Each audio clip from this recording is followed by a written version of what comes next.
तो इस वक्त हम इकोनॉमिक डेवलपमेंट की क्लास ले रहे हैं और आज हम जो बेसिकली पढ़ेंगे वो एग्रीकल्चर का टॉपिक है। अच्छा, हमारा ये एग्रीकल्चर का तीसरा टॉपिक हमने उठाया, ठीक है ना। इकोनॉमिक डेवलपमेंट का बेसिकली ये तीसरा टॉपिक है, लेकिन जितने भी टॉपिक्स पढ़ाए गए, जो कुछ पढ़ाया गया इसके अंदर, उसकी तमाम की रिकॉर्डेड वीडियोस मौजूद हैं। इंशाल्लाह रिसेप्शन पे आप जाएंगे, मैनेजमेंट से आप डिस्कस करेंगे, तो मैं समझता हूँ कि वो आपको तमाम चीज़ें प्रोवाइड करेंगे। नहीं तो मैं भी मौजूद हूँ, मैं भी दूंगा आपको इंशाल्लाह चीज़ें जो आपको चाहिए। अच्छा, तो बात दरअसल ये है कि हम पढ़ रहे हैं इसके अंदर, और वही मैं आपको निकाल के दिखाता हूँ अभी, जो बेसिकली हमारा टॉपिक चल रहा है वो एग्रीकल्चर का। एग्रीकल्चर में कुछ सवाल हमारे आपकी क्लासेस से पहले हो चुके हैं, शायद आपके पास वो मटेरियल हो, अगर नहीं है तो वो मटेरियल भी हम आपको प्रोवाइड कर देंगे।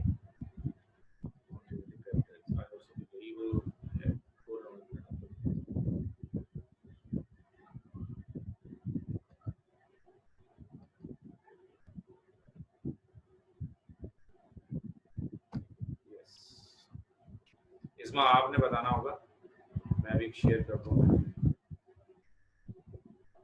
आप ये बताइए इसमें कि लास्ट टाइम हमने क्या पढ़ा, जहाँ तक मेरा ख्याल है। अच्छा, हमारा तरीका ये होगा पढ़ने का कि you must have pen, register and hand free. आपके पास हैंड फ्री होनी चाहिए ताकि आपको बात जो है वो क्लियर समझ में आए, जो कुछ टीचर बोल रहे हैं। आपके पास रजिस्टर और पेन होना चाहिए, क्योंकि मेरा तरीक़ेकार है लिखवाने का। मैं आपको हाथ के हाथ वो नोट्स आप खुद बनाएंगे अपने हाथ से, ताकि आपको याद करने में जो है वो तमाम जो क्वेश्चन होंगे वो आपको आसानी रहे। ठीक है जी, ओके।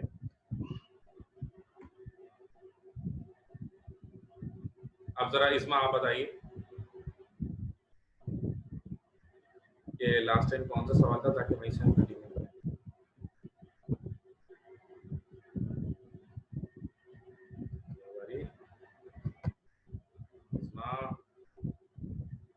सर मैंने लास्ट क्लास अटेंड नहीं की थी, लेकिन एग्रीकल्चर का ही टॉपिक चल रहा था। हाँ, वो तो मुझे पता है यार, वो तो फेसबुक पे नहीं थी, मेरा तो फेसबुक पे थी लास्ट क्लास, तो वो फेसबुक पे नहीं, आपने लास्ट लेक्चर अपलोड नहीं किया था ना फेसबुक पे। देखो ये वाला सवाल है, एक्सप्लेन, बस आप देखो आपने कहाँ तक किया हुआ, कि इन्होंने भी नहीं किया हुआ तो वही पढ़ा देता हूँ। Explain the remedial measures for the development of agriculture sector. I think Ammad ने भी ये नहीं पढ़ा हुआ होगा, मदिया ने भी, तो यही वाला सवाल पढ़ा देता हूँ मैं, ठीक है। अच्छा, तो अब ये सवाल पढ़ाने के लिए इससे पिछले वाले सवाल का भी बैकग्राउंड बताना होगा। अच्छा जी, अब मैं आप शुरू कर रहा हूँ। बिस्मिल्लाहिर्रहमानिर्रहीम। आप क्या करें, यहाँ से आपने लिखना शुरू कर देना है।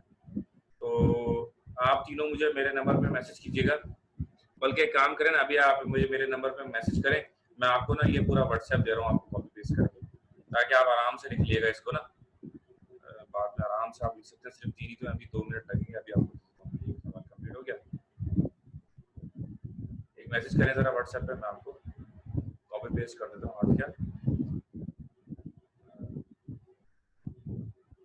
तो बस अम्माद और ये आपके लिए भी ये हो जाएगा कि आप हाथ के हाथ इसको याद कर लेंगे। ये मैंने आपको भेज दिया पूरा सवाल।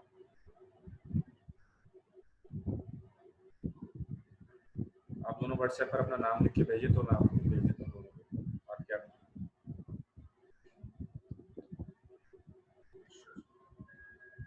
ठीक है। तो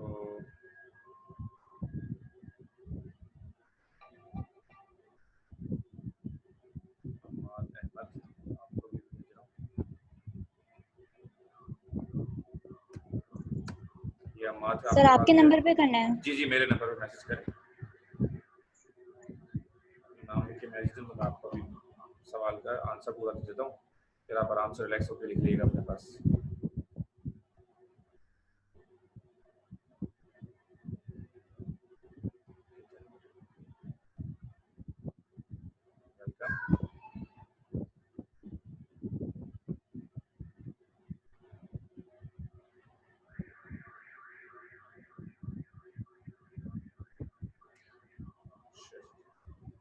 चलें बैक टू द क्वेश्चन।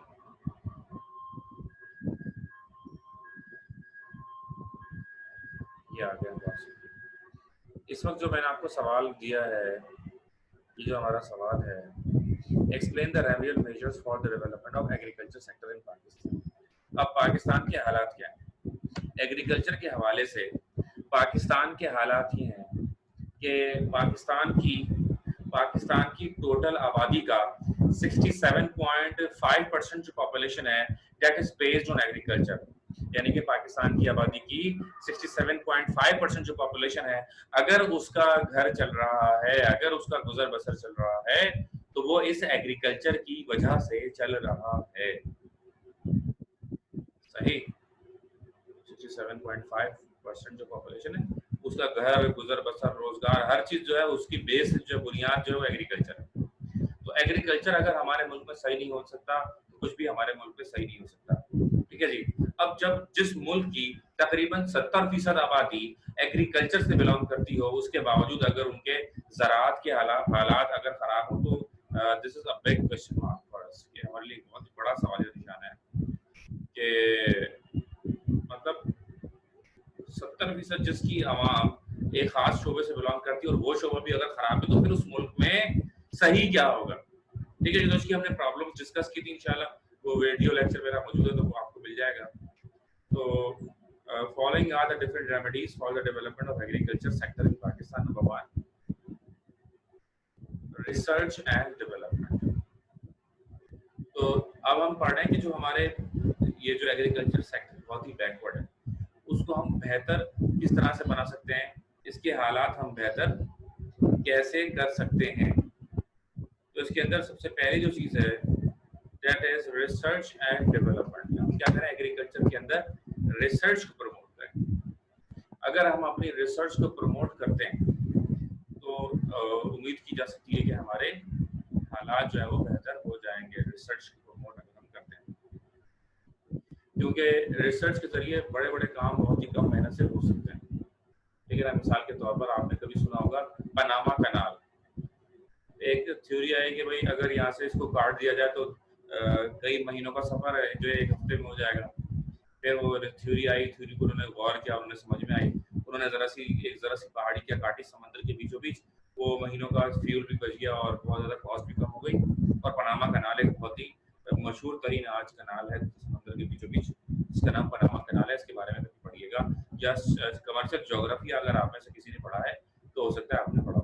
इसी तरह चावल मुशर्रफ के दौर में रिसर्च एंड डेवलपमेंट पर एग्रीकल्चर के हवाले से काम हुआ। तो उसमें क्या हुआ कि न्यू आइडियाज़ आए कि भाई किस तरीके से जो है वो प्रोडक्शन होनी चाहिए। और जब न्यू आइडियाज़ आए तो उससे हुआ ये कि प्रोडक्शन बढ़ गई। रिसर्च के जरिए क्या हुआ कि उसी मेहनत में अगर 200 किलो चावल पैदा हो रहा था तो 400 किलो यानी कि तकरीबन डबल चावल पैदा होने लगा। यहाँ पर ये सवाल उठता है कि यार ऐसा कैसे हो गया, और अगर ऐसा है तो फिर इसमें मजीद हमें काम करते रहना चाहिए। Next is education of farmers. तो एजुकेशन ऑफ फार्मर्स दूसरा हल क्या है हमारे एग्रीकल्चर सेक्टर का, और इसको मजीद प्रमोट करने में दूसरा हम क्या कर सकते हैं। तो another remedy that can perform the best rescue sorry the best result is education of farmers. If they will be educated enough, then they will develop new methods of production. Ideas will be generated through education. यानी कि अगर हमारे farmers जो हैं अगर वो बहुत ज़्यादा तालीमी याफ्ता हो जाएंगे तो दुनिया भर में मास्टर्स किए हुए होते हैं, मास्टर्स इन एग्रीकल्चर, और वो ये काम कर रहे होते हैं। तो हमारे भी किसानों को ज़रूरत है कि वो ज़रा ये सीखें, और जब हमारे किसान ये सीखेंगे, एग्रीकल्चर पे पढ़े लिखे किसान होंगे, तो वो नए मेथड्स, नई टेक्नोलॉजी को इस्तेमाल करेंगे। जब वो नई टेक्नोलॉजी इस्तेमाल करेंगे तो हमारा मुल्क अल्टीमेटली इसकी वजह से तरक्की करेगा। ठीक है जी। The next heading is loans on merit. आपने वो मुहावरा सुना होगा कि अंधा बांटे रेवड़ियां अपनों अपनों में। अंधा एक बंदा अंधा बन के रेवड़ियां बांटने की बात कर रहा है, यानी कि बोल रहा है कि मैं किसी को नहीं देख रहा कौन अपना कौन पराया, मैं ऐसी एवं ही पर सबको बांट रहा हूँ, और पता चले वो झूठ बोल रहा, अंधा बांटा मतलब अंधा होकर बांटा, फिर भी अपने अपनों में बांट रहा है। तो हमारे क्या हुआ, गवर्नमेंट ने जो है एग्रीकल्चर सेक्टर के लिए स्पेशल लोन प्रोवाइड करने का फैसला किया। जब हमारे मुल्क में एग्रीकल्चर सेक्टर ने स्पेशल लोन जो है वो देने का मतलब एग्रीमेंट किया, तो हुआ ये कि ZTBL एक ज़रूरी तरक्याती बैंक नामी एक इदारा बना दिया गया। अब ये बैंक जो है जब लोन देता है तो या तो रिश्वत की बुनियाद पर देता है या अपने दोस्तों और रिश्तेदारों को सिर्फ लोन देता है, यानी कि मेरिट पर ये लोन नहीं दे रहा, सही है ना। तो ये इसमें बात आ गई कि लोन्स और मेरिट होने चाहिए। जब लोन्स और मेरिट होंगे तो गरीब तक जो है वो पैसे पहुंचेंगे, जब गरीब तक पैसे पहुंचेंगे फिर वो काम करेगा इसकी मजीद डेवलपमेंट के लिए, ठीक है जी। Next, water logging and salinity. Water logging जिसे कहते हैं, सेम को कहते हैं। आप देखेंगे जो आप गरीब किसी इलाके में जाते हैं या खेतों वाले इलाके में जाते हैं तो वहाँ की जो दीवारें होती है ना वो नीचे से हमेशा गीली रहती है। उसकी गीली रहने की वजह क्या होती है कि वहाँ की मिट्टी के अंदर पानी की मिकदार जरूरत से ज्यादा है, क्योंकि वहाँ की मिट्टी में पानी की मिकदार जरूरत से ज्यादा होती है, ठीक है ना। इस वजह से वहां पर नमी रहती है। जब जहाँ पर नमी जरूरत से ज्यादा पाई जाएगी वो जमीन बंजर हो जाएगी, ठीक है जी। जहाँ पर भी जमीन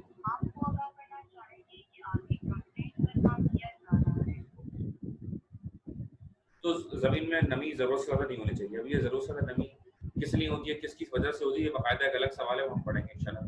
salinity, water logging and salinity का इलाज होना चाहिए, ठीक है ना।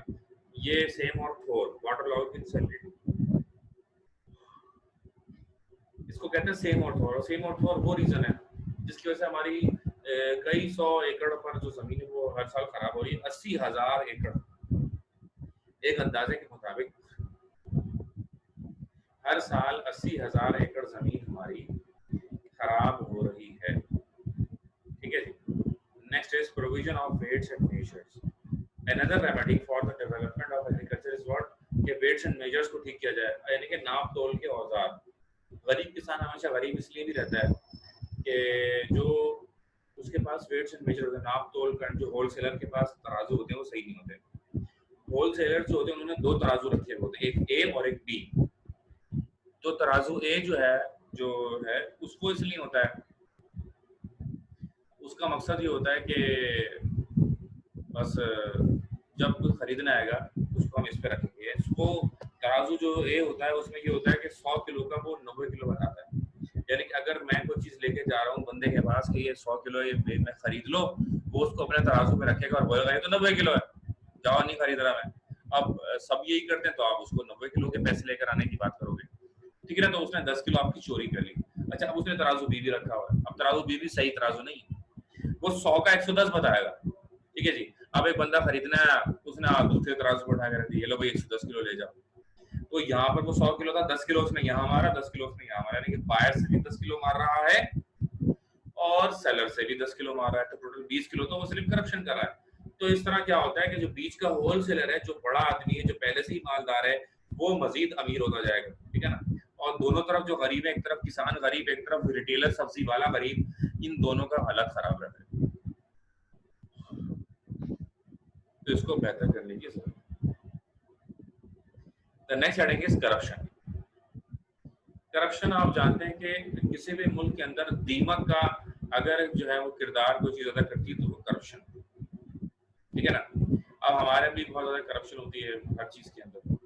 तो एग्रीकल्चर डेवलपमेंट में जब तक ये हमारे बहुत सारे ऑफिसर्स हैं जो बैंक्स में होते हैं, जो एग्रीकल्चर के लिए हैं, जो या इसके अलावा दीगर जो भी एग्रीकल्चर के रूल्स एंड रेगुलेशंस हैं, जब तक उसके अंदर हम करप्शन को खत्म नहीं करेंगे हमारा ये एग्रीकल्चर की तरक्की नहीं करेगा। अब जो तराजू के लिए एक इदारा बना दिया गया, जब जाहिर है कि जब मुझे पता है, हर किसी को पता है ना कि तराजू जो में जो है वो गड़बड़ी होती है, जब सबको पता है कि तराजू में गड़बड़ी होती है, तो सिंध गवर्नमेंट ने क्या किया, या कोई भी गवर्नमेंट ने ये किया कि उन्होंने एक इदारा बना दिया जिसके अंदर ऑफिसर्स भर्ती किए गए, 16-17 ग्रेड के सरकारी अफसर। उनका काम यह है कि वो जगह जगह जाएंगे और जगह जगह जाके वो ये चेक करेंगे कि मतलब तराजू सही है या नहीं। वो जगह जगह जाके इंस्पेक्शन, अचानक से छापा मारते हैं और छापा मार के वो चेक करते हैं कि भाई फला जगह पे तराजू सही है नहीं, फला जगह पे तराजू सही है नहीं, ये इनका काम है। अब जब वो जाते हैं तो क्या होता है, जब वो जाते हैं तो ये होता है कि वो रिश्वत लेकर और निकल लेते हैं वहां से। यानी कि एक तो वो तराजू जो था जिसमें वो 10 किलो की हेराफेरी कर रहा था, अब उसे 20 किलो की हेराफेरी करनी होगी, क्योंकि 10 किलो अपने हिस्से की हेरा फेरी और 10 किलो उन सरकारी अफसरान के हिस्से की हेरा फेरी करनी होगी जो आकर रिश्वत मांगेंगे।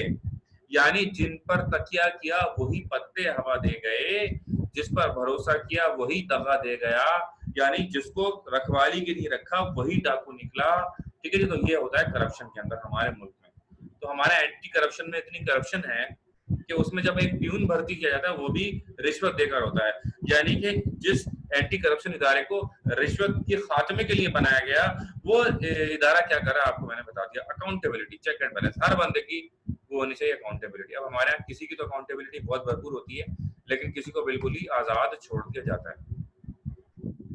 अकाउंटेबिलिटी मतलब चेक एंड बैलेंस रखना,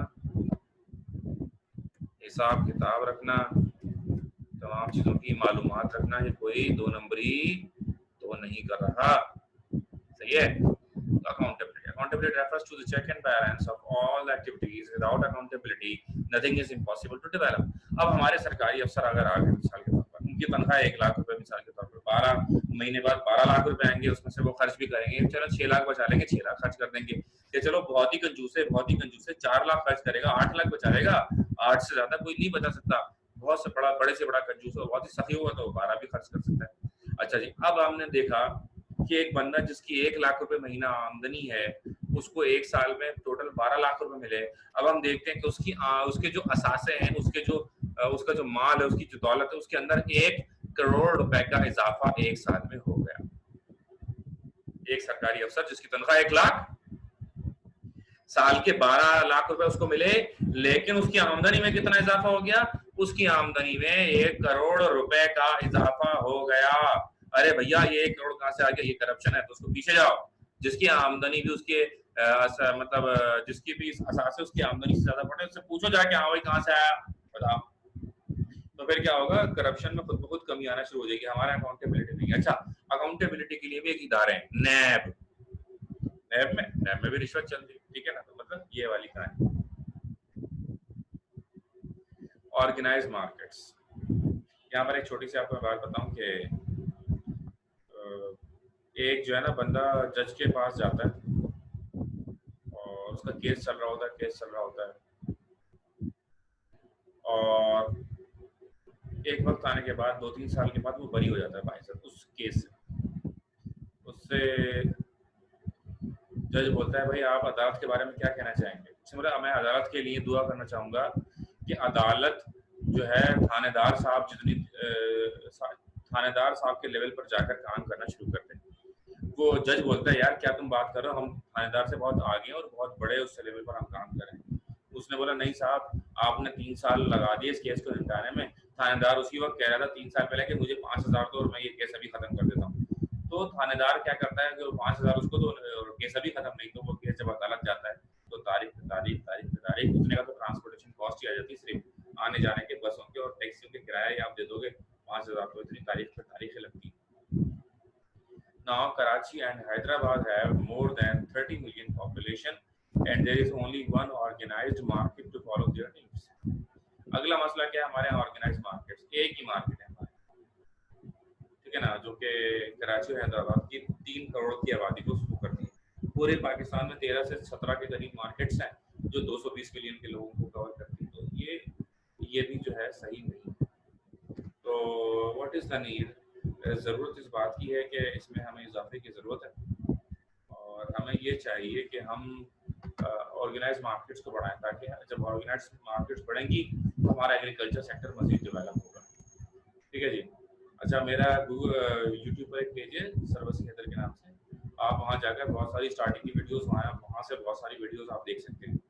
जब क्लास एंड होती है, जब भी आपके पास फ्री टाइम हो, यूट्यूब पे आप सर्च करें, बहुत सारी वीडियोज़ देखें आप, और इंशाल्लाह बाकी थोड़ी वीडियोस में आपको देता रहूँगा भी। तो इंशाल्लाह और हम एडिशंस देखेंगे इसमें बहुत जल्द। आई एम एक्सपेक्टिंग बहुत मैं पूरी उम्मीद बच्चे इंशाल्लाह और हमारे जुड़ेंगे इस बैच के अंदर। अच्छा, पार्ट 1 में ज़्यादा बच्चे एडमिशन ले रहे हैं और रात के वक्त आई डोंट नो, शायद अब इजाफा होना चाहिए मेरे हिसाब से। रात के वक्त तो ज़्यादा ठंडा है, सुकून से बंदा क्लास ले सकता है। अच्छा, तो लास्ट इसमें जो है वो कंक्लूजन है। From the above-mentioned discussion, we can conclude that the agriculture sector has very important role in development of Pakistan. Although it is backward but all problems can be resolved by taking proper measures. तो हमने इसमें क्या लिखा, conclusion में हमने ये लिखा कि भाई ठीक है प्रॉब्लम है, लेकिन अगर सही तरीके से इसको हल करने के लिए लोग अगर संजीदा हो जाएं तो इन मसाइल को हल किया जा सकता है। सही, यहाँ पर हमारा ये एक सवाल कंप्लीट हो गया। इसका जो मटेरियल है वो मैंने आपको दे दिया, तो आप वैसे ही लिख लीजिएगा और इसको आप याद भी कर लीजिएगा। देखें, एग्रीकल्चर सेक्टर, जो एग्रीकल्चर का जो टॉपिक है ना हमारा, ये बड़ा ही अहम टॉपिक है। इससे सवाल लाजमी आना है, इसमें कोई शक नहीं है कि ऐसा हो ही नहीं सकता कि इससे मतलब सवाल ना आए। तो ये अपने माइंड में बिल्कुल माइंड मेकअप कर लें कि इससे सवाल ज़रूर आएगा, और यही सोचकर जो है आप तैयारी रखें।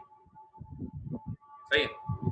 तो मदिया आप भी मुझे मैसेज कर दें तो मैं आपको भी दे दूँ, तो आप तीनों लिख भी लें और उसको याद भी कर लें। ठीक है, कोई सवाल है किसी का तो आप तीनों में से मुझसे पूछ सकता है। सर आपको मेरा मैसेज मिल गया? नहीं बेटा, आपको कोई मैसेज नहीं आया मेरे पास। किसी और के नंबर पे तो नहीं भेज दिया? सर आपके नंबर पे भेजा है। नहीं बेटा, मेरे पास नहीं आया। ये आपको व्हाट्सएप दिखाता हूँ, ये देखें आप। अच्छा मैं चेक कर लेती हूँ। देखो, ये आपको मेरा व्हाट्सएप नजर आ रहा है क्या? ये देखें, दिस इज माय व्हाट्सएप, और ये मेरे पास मैसेज आया हुआ है APPTA का आया हुआ, ये अम्माद का नंबर और ये इस्मा का नाम आ रहा है नीचे। ये बच्चों के मैसेज आए। अच्छा जी, ठीक है। कोई सवाल अम्माद, आपको कोई सवाल? मदिया और इस्मा, किसी का कोई सवाल है तो बात करें, ये तो बस हम एंड करते हैं। अगले हफ्ते तक ये सवाल याद कर लें, ठीक है ना? सर ये करप्शन वाली जो हेडिंग थी, जी, इसके ऊपर जो 2-3 हेडिंग की वो हेडिंग थी, उसमें भी करप्शन से ही रिलेटेड डिस्कशन हुई थी, तो इसमें कुछ मसला तो नहीं होगा? नहीं, कोई मसला नहीं होगा। असल में एक ही चीज को 3 एंगल से देख सकते हैं, जैसे अकाउंटेबिलिटी, ये भी उसी से रिलेटेड है, करप्शन ये भी उसी से रिलेटेड है, और ये वेट्स एंड मेजर्स, इसमें करप्शन होती ही बताई गई है। देखें, इसमें जो बताई गई ना वो अलग किस्म की करप्शन है, और ये नीचे देखें हेडिंग नंबर 5 में जो हमने पकड़ा है ना, वो होलसेलर्स को पकड़ा है, ये वो जो बेईमानी करते हैं।